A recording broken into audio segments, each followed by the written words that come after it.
Hello, everybody, and welcome to another episode of Refreshing Thoughts. I am your host, Chris Fresh, and thank you for checking out my video and supporting the channel. If you're new to this, you can help me out by clicking like and subscribe on the channel, which really does help. But also, I have a Patreon where for $5 Australian a month, you can help keep the lights on. Thank you to everybody that has joined the Patreon so far. StreamYard's really expensive. I'm new to this and it does help out. And I give in exchange early and ad-free access to the show via the Patreon app. And yeah, you get to check out Geek Dudes and Hey, It's a Podcast and everything else. But you're not here for me to plug that sort of stuff. Although seriously, Patreon. What I'm here to talk about is toys. I love toys. I enjoy my friendships with people that love toys because toy friends are the best friends. And a hotly debated topic for as long as I've been around amongst my group of collecting friends has been Funko and specifically pop vinyls. And it seems pop vinyls, you either love them or hate them. And we saw about a week ago, I'm a little bit late to the party on this. An article surfaced talking about Funko needing to restructure debt. They've taken on a lot of debt. There's talk of Funko Pops being buried ET style, if you know the Atari game Legend. And it just seems like that perhaps Funko may be in over its head a little. And I'm going to do what most people did. I'm not going to read the article or fire off stats and information like I'm some sort of expert. I'm like you. We scroll, we see the clickbait headlines, and we go, no, that's enough information for me to make an informed opinion. I don't know the business logistics of Funko. I do know I always marvel at the lines and the licenses that they pick up and that they do. And you would assume most licenses do require some sort of fee. Some would be more than others. I do know there are some limitations on what they can do. Like, I could be wrong. Feel free to correct me in the comments. But you know, things like Star Wars, they have to be bobblehead style figures because you can't make the minifigs traditionally, or that definitely was a thing in the beginning. I would assume the Marvel and DC licenses are expensive, but perhaps some of your more obscure brands are, you know, pretty easy to make. And yeah, so Funko has grown into a giant company. For you sort of more hardcore collectors that like to spend hundreds of dollars. Well, we don't like to spend it, but we do spend it. Funko took over Mondo. Mondo sort of, they first came into my sort of, I guess, sphere was when they made really cool movie posters. I've got an Iron Man 2 poster. I always wanted their Star Wars trilogy posters. I always thought they were really rad. They then were making vinyls and stuff like that. And then they got into the figure game, you know, with 1/12 scale figures, soft vinyl figures, and now they've entered the 1/6 market, and our wallets are bleeding dry. And when you think of Mondo, you don't necessarily think of Funko. You know I think of the awesome artists in customer service and everybody that works with the company. But, you know, there is a potential doom feeling, I guess, there of what would happen to Mondo if Funko was to go down. And, you know, a lot of people would go, well, you know, surely somebody would want to pick up Mondo and all that. I don't know enough about business to know that it would work that way. Like, could potentially artists and everything associated with Mondo do a four horseman like breakaway where, you know, the four horsemen had sculpted for McFarlane, for Mattel, Super 7, yada yada, and they've got their own thing up and going with the awesome Mythic Legions and Cosmic Legions and Figure Obscure and the like. You know, with Attack Peter and Hector and Alex Brewer, and, you know, there's too many to mention. You know, Burning Gash, you know, all these people, do they go and do their own thing if something was to happen? Well, let's not go there. We're not there yet. It's easy to panic and go, the sky is falling. But, until I start seeing more articles and, more mainstream press that this is happening, let's not panic just yet. But what I did want to talk about is, I guess, where do pop vinyls and Funko fit in the zeitgeist of pop culture? A good friend of mine that you hear me talk about all the time on here is Julian James, and his band, The Shine Worldwide. Go check them out on Spotify, YouTube Music, Apple Music, where all good rock music is found. Jules has always hated pop vinyls, cannot stand them, will not entertain a gift of them. He's a big Kiss fan. I always used to joke I'd get him like Gene Simmons and Peter Criss and not Ace Frehley and Paul Stanley and see if I could bait him into completing the set. I never did do it to him. But he's staunchly anti-pop vinyl. Where I've known people over years like Digital Beard, photography, Owen, one of my favorite human beings, his partner, Rosie, she's all in on pop vinyls and has a ginormous collection of pop vinyls. And yeah, and I think some people didn't like the appearance of them. And I think what really got people sort of on the back foot with them was the speculator market.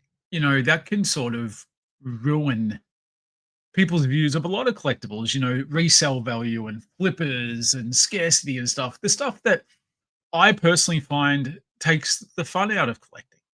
You know, I like being able to see something that I want to get and be able to get it and not have to pay scalper prices, not have to any of that.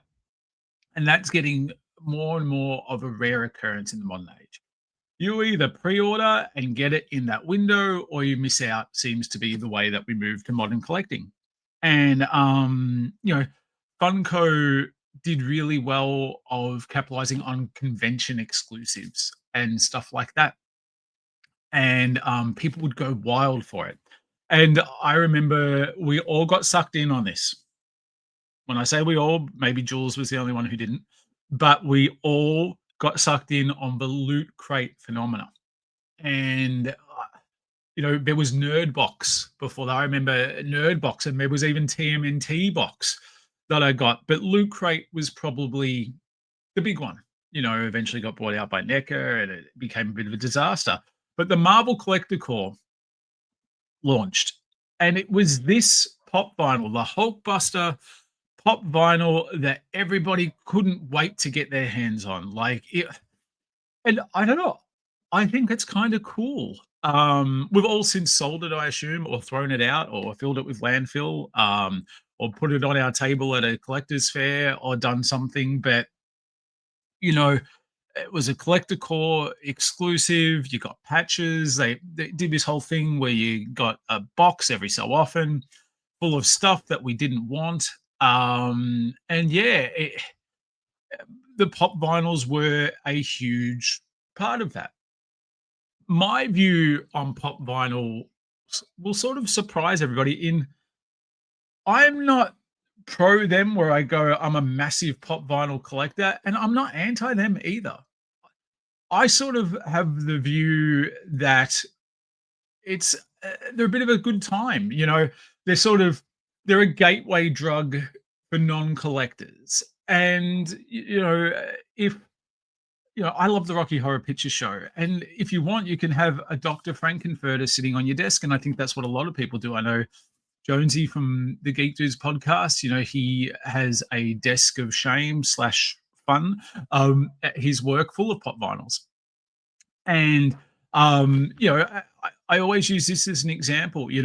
I'm a massive Guns N' Roses fan. And the idea that you could get an Axl Rose in his Kill Your Idol shirt, although I've sort of obscured that because it would be a bit too controversial. But, as a Guns N' Roses fan, I find this a really fun collectible that wasn't expensive and is a fun representation of my favorite lead singer. And like, find me other companies that are making something like this that are affordable. And I don't know, I think that's a pretty good likeness of a little Axl Rose. And I sort of, I think, they've done Seinfeld. Like they almost, I'm amazed they haven't done the Blues Brothers. The Blues Brothers is one I'm waiting for because they'd be simple to make. And they haven't done, they've done the real Ghostbusters and stuff. Anything you can think of, they sort of lead you down this path of we're going to give this a go, where your Hasbros and your Mattels and your Lego and your Neckers even and your Super Sevens and now your Mondos and they're not heading down the path. Like if you some places have gone, I will make you an Axl Rose, but like it's a high end statue or something, but you're spending $700 on. It's like I'm not going to do that. But am I going to be excited to walk in and like for $21? It's they've gone up in price, but go in and grab that from your EB Games or your Zing, or your Pop Culture if you're down in Geelong. I think they're fun entry points for collectors. And I don't know why everybody seems, and maybe it's that tall poppy syndrome, everybody's so keen to chop it down. But I sort of am going to counter argue all of those points and go, it was pop vinyls that led a lot of retailers into expanding their collectible sections. It's pop vinyls that have led to San Diego Comic Con exclusives being available at a Zing, and pop culture expanding their businesses and more collectibles stores getting into the game, which led to product that wouldn't normally be made available to Australians, as an example, uh, to be a lot easier to get your hands on. Like JB Hi-Fi's collectible section wouldn't be what it would be if they sort of didn't have pop vinyls as a, we'll give this a go.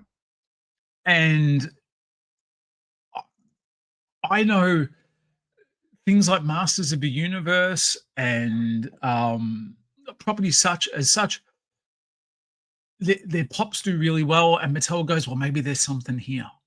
You know, like Loyal Subjects sort of has done similar things with some of their properties. I can remember getting, there's Loyal Subjects Thundercats, there's Loyal Subjects He-Man. I've got to get them, got to get them. There's Loyal Subjects Ghostbusters. I don't care about those toys anymore, right?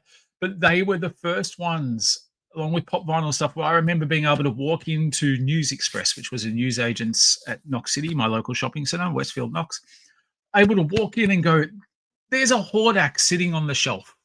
There's a He-Man and a Battle Cat Loyal Subject sitting on the shelf. I can't believe it. What a time that I'm in, that I can just walk in and see these properties sitting on the shelves. Wasn't Mattel or Hasbro putting them on the shelves. It was your Funkos. It was your Loyal Subjects.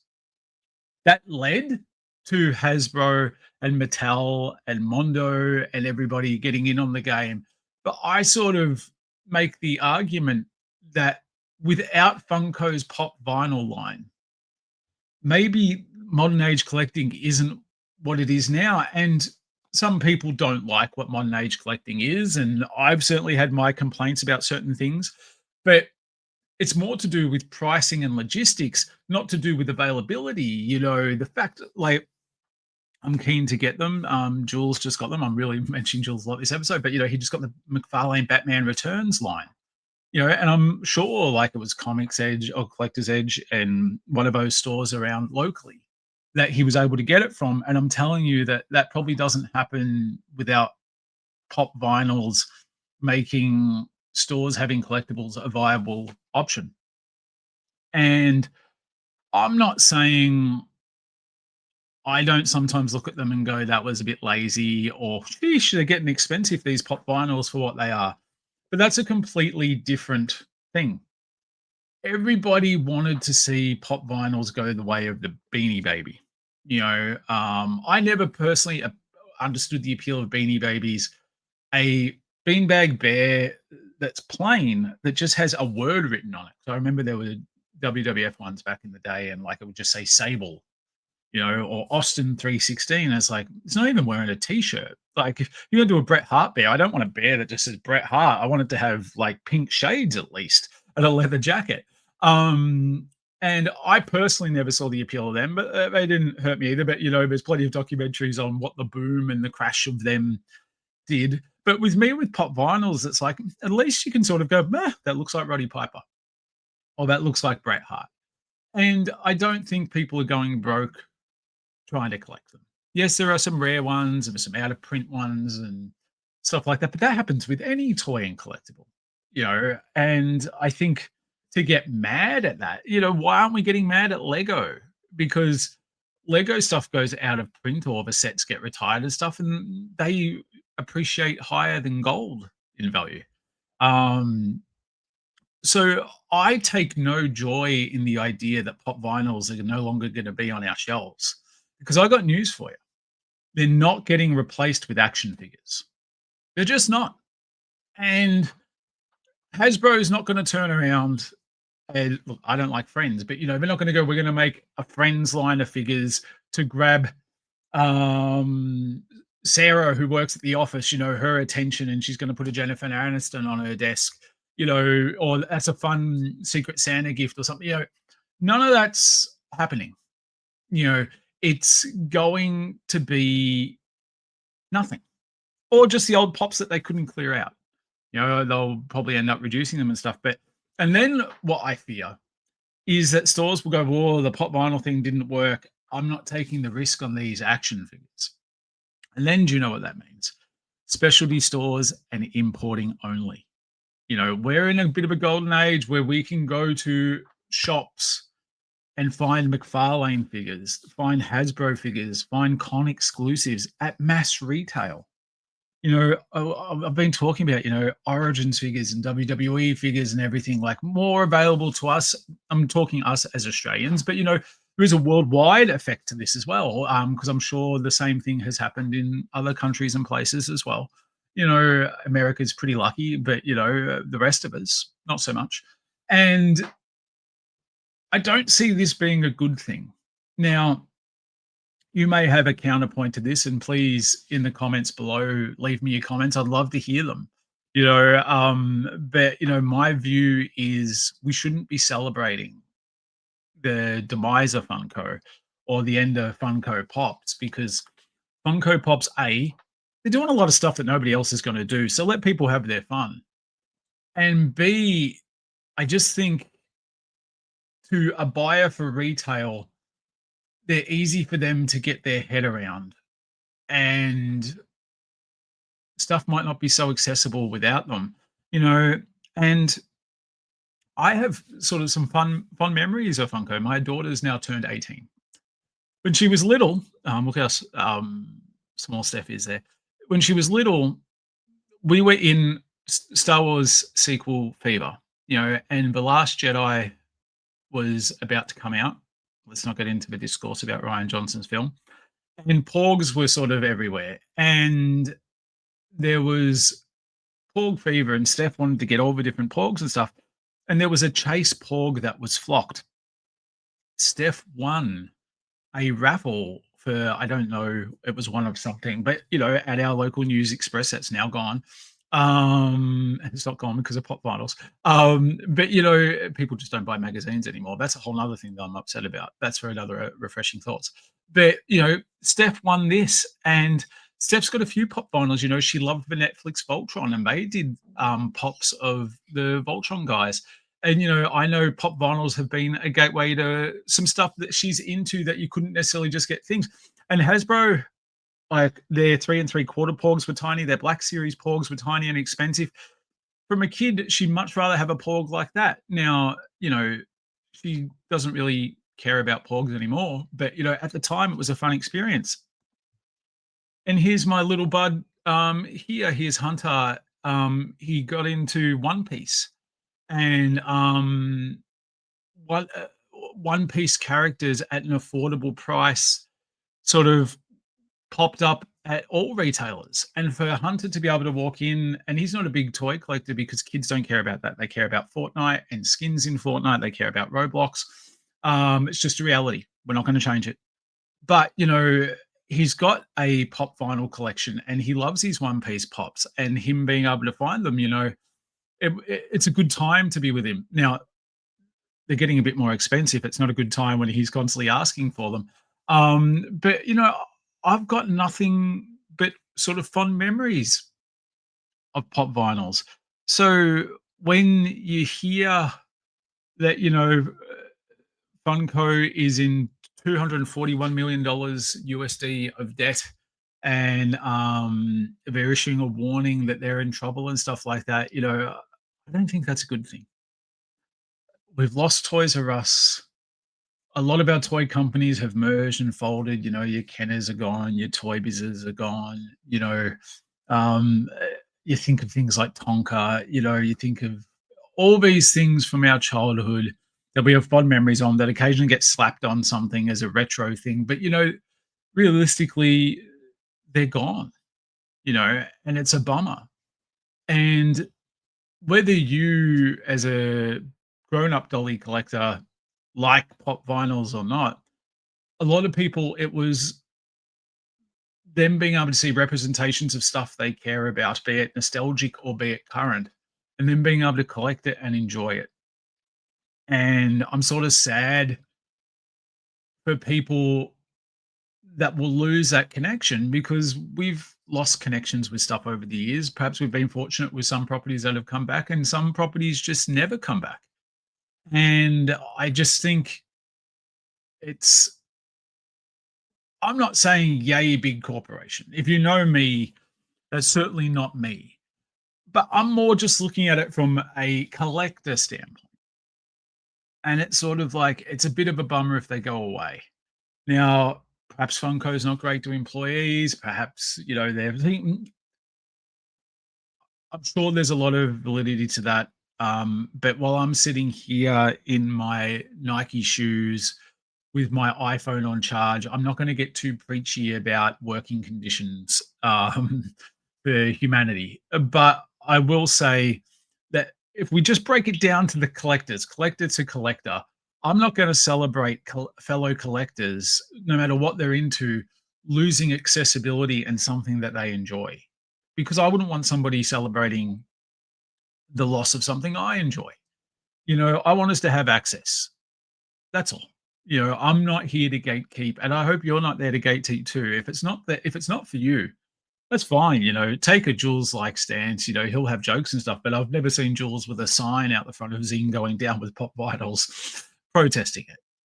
And I just think there were a lot of people really celebrating the potential end of pop vinyls. And I hope I've perhaps given some points there for you to have a bit of a rethink and not necessarily cheer that they exist, but don't really hope for the downfall, because we should be propping each other up as friends and collectors and everything like that. And as I said at the start of the episode, toy friends make the best friends. And on that, I'll wrap this episode up. Thank you very much for checking it out. You can help me by clicking like and subscribe on the channel, really trying to get it to grow. Sharing the episodes on socials would help too, because you've probably got a bigger reach than little old me. But yeah, thank you for checking out the episode, and I'll speak to you in a little